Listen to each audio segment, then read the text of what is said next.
William Wordsworth is a famous poet who was born in 1770 and died in 1850.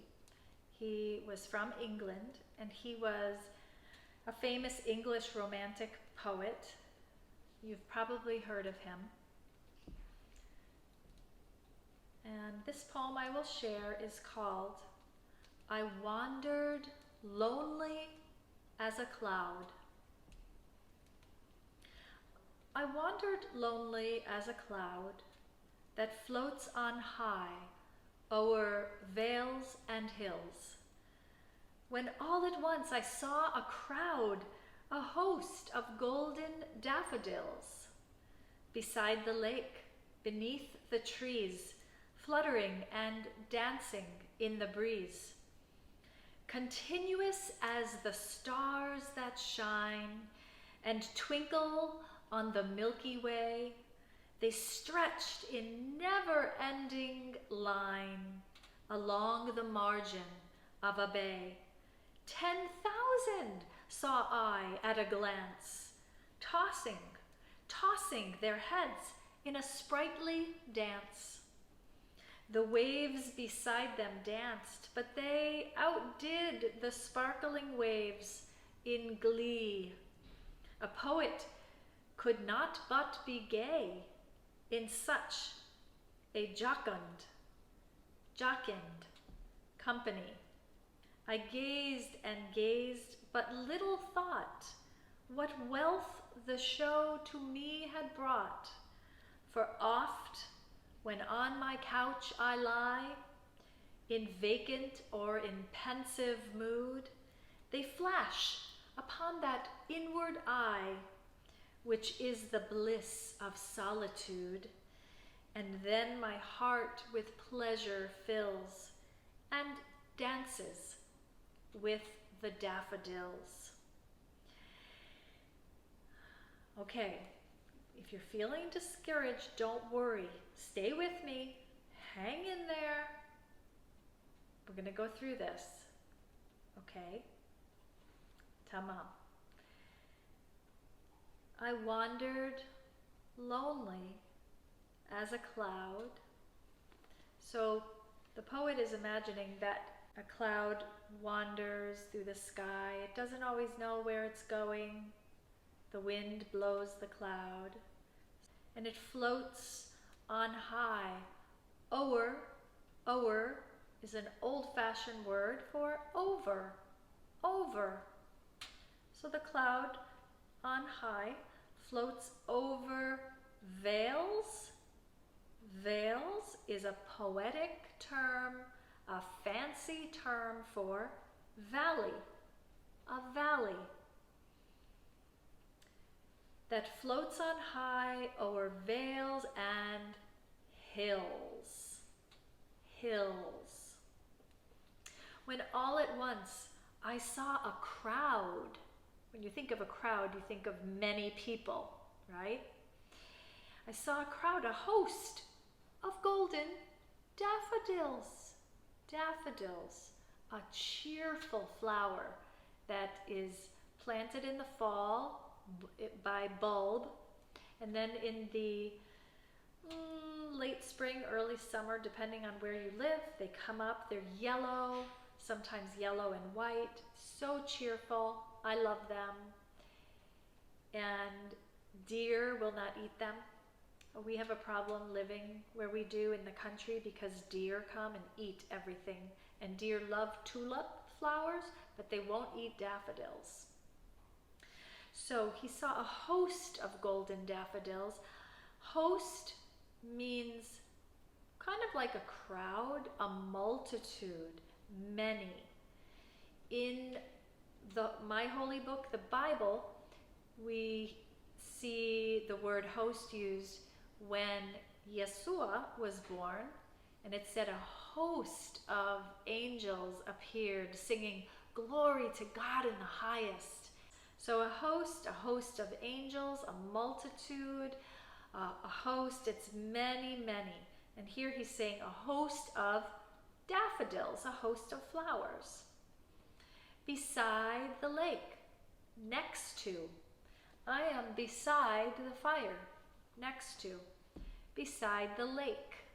Lake is a body of water where you might go swimming, fishing. Beneath the trees, beneath the trees, under the trees. Fluttering and dancing in the breeze. So a breeze is a gentle wind, it's not a strong wind. And the daffodils are dancing in the wind. They're fluttering.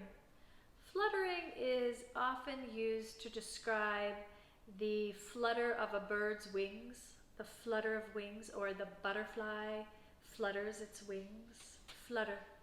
The fluttering and dancing of the daffodils.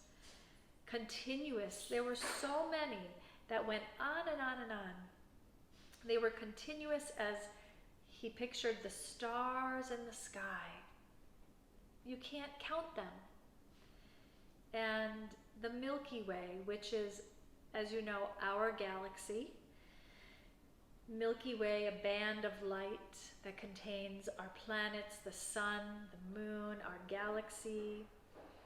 And he says that the daffodils were along the margin of a bay. A bay is a body of water that's protected by land. And they were along the margin of the bay, so they were on the edge of the bay. It says 10,000 saw I at a glance. So just looking quickly, glancing. Glance is a quick look. He saw 10,000 of them, a lot of daffodils, tossing their heads in a sprightly dance. Sprightly means lively, lively, sprightly. Tossing their heads. The waves beside them danced. So the daffodils that he saw, he said the waves were also dancing. But these daffodils, they outdid the waves.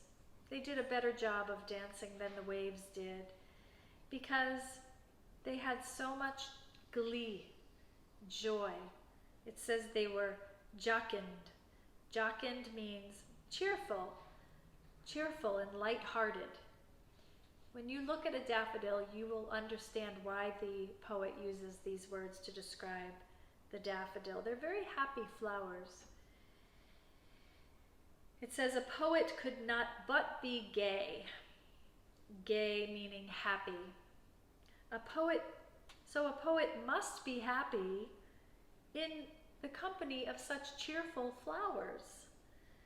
I gazed and gazed, so he looked and he looked for a long time. It's not just a glance, a look, quick look and look away, but you gaze, you gaze upon them, you take them in, you memorize their face. So he says, I gazed and gazed on these flowers, but little thought what wealth the show to me had brought.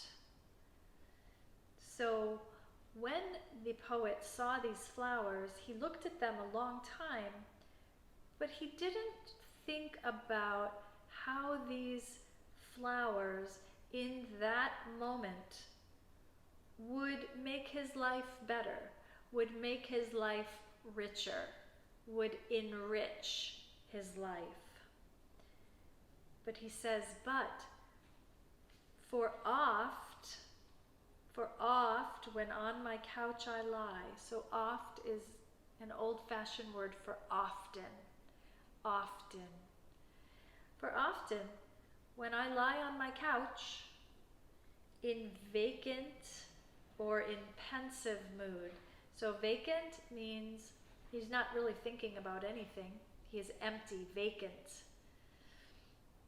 If you see a vacancy sign at a hotel or a motel, it says vacant, that means there are rooms available. There are many empty rooms. So in vacant mood, he's just not thinking about much. Or in pensive mood, meaning he's in deep thought. He's thinking about a lot. They flash upon that inward eye. They flash, they show up. The image of the daffodils that he saw. Now, later, later, he sees them in his mind's eye, in his inward eye. The memory of those beautiful daffodils pops into his mind. It's a flash, like a flash on your camera. So they flash upon that inward eye, the mind's eye, which is the bliss of solitude. Bliss means perfect happiness. Bliss, perfect happiness. Solitude means being alone. Solitude, he's alone. So he says that it is the perfect, in the perfect happiness of being alone, because then when he remembers the daffodils, his heart is filled with pleasure, and his heart dances with the daffodils.